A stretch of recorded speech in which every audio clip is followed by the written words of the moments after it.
Olá, tudo bem? Dando continuidade à nossa série de vídeos falando sobre o fundamento da unidade, hoje nós vamos falar sobre os ensinos de Jesus sobre a unidade. E o texto que nós escolhemos está lá no capítulo 15 de João, que diz assim: Jesus estava dando as últimas instruções antes de sua prisão, sofrimento e morte. Eram os dias finais de seu ministério na terra. Os discípulos apresentavam um quadro de tristeza e depressão. E Jesus notou o desânimo deles, iniciando uma palavra especial para ajudá-los a entender o ministério que se aproximava do seu desfecho final, no capítulo 15 de João, que vai até o capítulo 17. Se você ler tudo, você vai entender. Então, uma reunião tensa.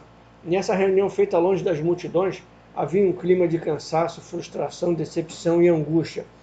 Para os discípulos, todo empreendimento de 3 anos e meio de trabalho árduo, penoso e feito com entusiasmo, não deu em nada. Quando imaginavam que Jesus seria o revolucionário que juntaria forças de combate para expulsar os romanos de suas terras e trazer liberdade à nação israelita, eles ouvem Jesus falando coisas que não entendiam. Eles amavam a Jesus, confiavam em Jesus, mas por isso era difícil ouvi-lo falar de sua morte. Falar que vai para o Pai, mas voltaria um dia no futuro para estar com eles, para voltar no futuro, se ele, Jesus, já estava ali, pertinho deles. Era difícil entender isso. E você vai entender isso quando você ler o capítulo 15. Tá lá. Mas também lendo lá João 14, do 1 ao 3, ele diz: não se turbe o vosso coração. Credes em Deus, crede também em mim. Na casa de meu pai há muitas moradas. E se não fosse assim, eu vou-lo teria dito. Vou preparar-vos lugar. E quando eu for e vos preparar o lugar, virei outra vez e vos levarei para mim mesmo, para onde eu estiver estejais vós também. Então ele está falando que não vai te levar para lugar nenhum, ele vai te levar para ele mesmo. Ele vai vir e vai te levar para ele mesmo. Isso que nós temos que entender. Então, por que ir embora para voltar depois? Mais confuso foi para Tomé quando ele disse: e vós sabeis o caminho para onde eu sou. E o incrédulo Tomé retrucou: Senhor, nós sabemos para onde vais. Como saber o caminho? Felipe entrou na discussão e pediu: Senhor, mostra-nos o Pai. A resposta de Jesus o deixou meio confuso. Quem vê a mim, vê o Pai. Felipe preferiu não perguntar mais nada. Mais em frente, Judas, não era os Iscariotes. Esse também era conhecido como Tadeu e Labeu. Você vai ver que ele fala lá em Marcos 3,18 e Mateus 10,3. Então esse era o clima. Muitas dúvidas, respostas espirituais da parte de Jesus, mas quase nenhum entendimento por parte dos discípulos. Então Jesus viu o perigo da quebra da unidade. Naquele momento, Jesus viu o perigo do rompimento da unidade entre eles. Isso o preocupou mais do que os outros assuntos, pois ele sabia que os demais, as preocupações passariam, mas a quebra de unidade poderia levá-los à derrota sem retorno. Por isso ele enfatizou que a unidade, ele, Jesus, seria parte indivisível nessa comunhão e sempre estaríamos juntos, unidos com ele para sempre. Então, a força da videira. Ao se fazer representar pela videira, ele, Jesus, queria mostrar que haveria um tronco principal de onde estariam arraigados todos os galhos, de onde receberiam a seiva que os manteriam unidos, alimentados pelo mesmo tipo de alimento comum a todos. A videira sempre foi uma representação de Israel. Por isso, ele estava dizendo que era o tronco principal, e nós as varas, que nascem da árvore principal, e são alimentadas pelo tronco. Portanto, as varas são alimentadas pela seiva que emana do tronco. As varas que produzem os frutos. Quando ele se refere às varas, ele mostra que elas, que tem o poder de produzir o fruto com a seiva que vem do tronco. A unidade é isso. Se elas recebem, elas têm que dar. E é um processo natural. A função delas, o propósito delas é justamente frutificar.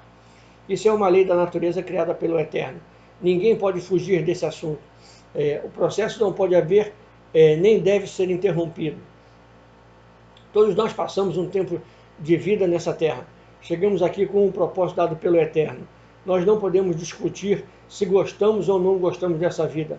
Não podemos questionar ao Senhor porque não nascemos de uma família melhor, porque não nascemos de uma família rica. Ora, Ele nos colocou exatamente onde Ele queria que nós estivéssemos. Às vezes saímos do propósito e tomamos decisões erradas. E muitas vezes pagamos, e às vezes pagamos muito caro.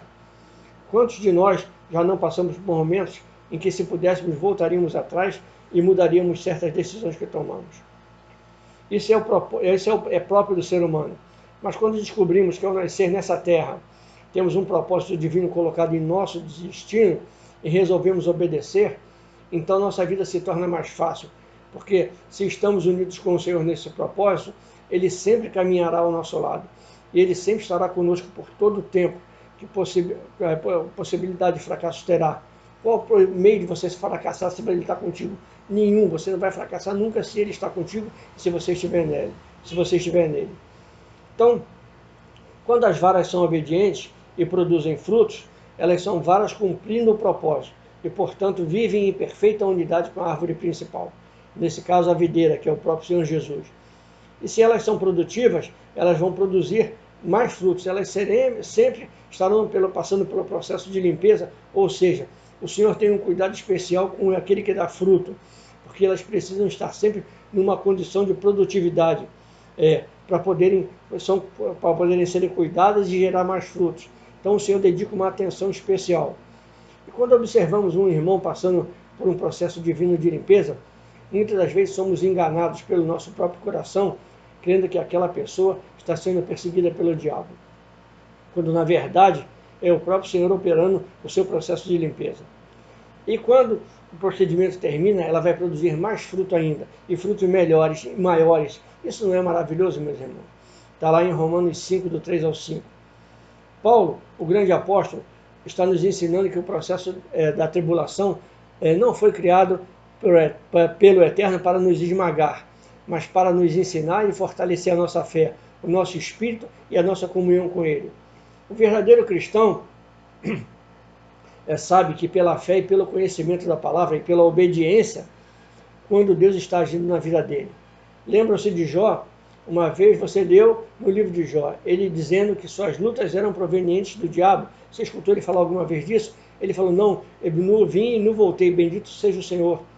Ele nunca mencionou o inimigo, porque tinha plena convicção de que tudo aquilo que era um processo do Senhor para libertar e levar a uma vida melhor e mais produtiva, para restaurar a vida de Jó e restituir tudo em Jó aquilo que ele perdeu.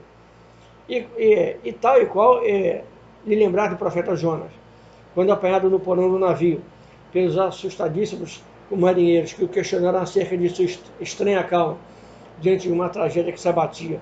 Aí você vai ver lá no livro de Jó, no capítulo 1, do 5 ao 12, o que ele fala. Então, onde Jonas disse que eram os deuses marinheiros, ou o diabo que estava fazendo aquilo, ele sabia que era um processo divino para conduzi-lo para onde o Senhor o queria. O Deus de Jonas continua sendo o nosso Deus.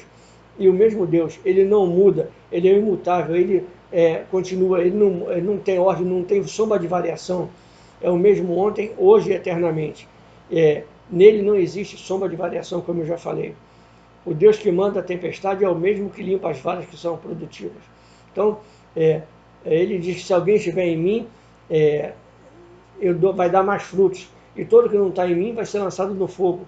Então nós temos que entender que o Senhor quer que nós vivamos em unidade. Ele quer que nós produzamos frutos maiores, frutos melhores.